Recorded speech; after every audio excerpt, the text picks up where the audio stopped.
Hâm ạ.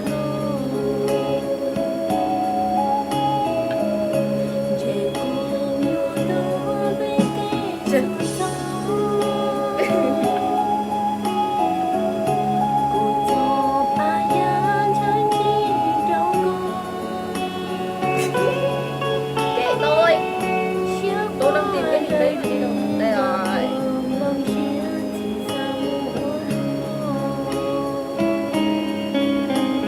Tôi chả biết làm ở đâu nữa mà.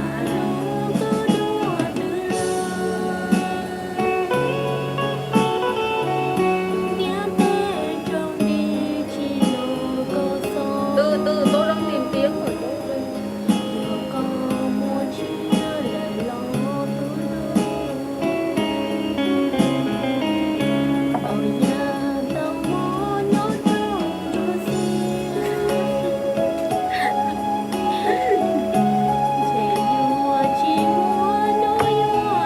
Tôi ấn vào cái cách âm này.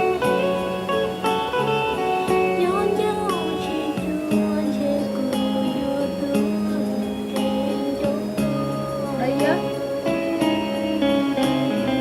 Ở cùng với một người bạn đang đi học.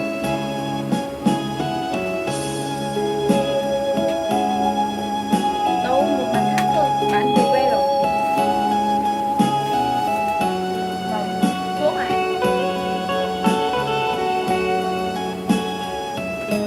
À, chú Hoàng Cung.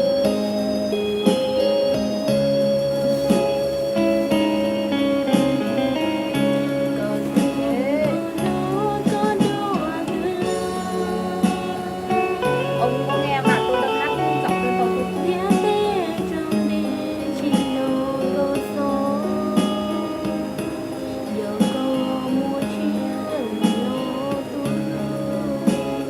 Lo mà ngủ đi, mai còn đi làm. Nhất là ngủ đi cho khỏe, muộn rồi gì.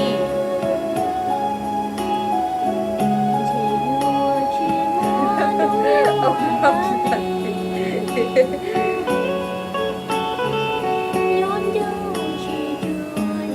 Thì bây giờ như thế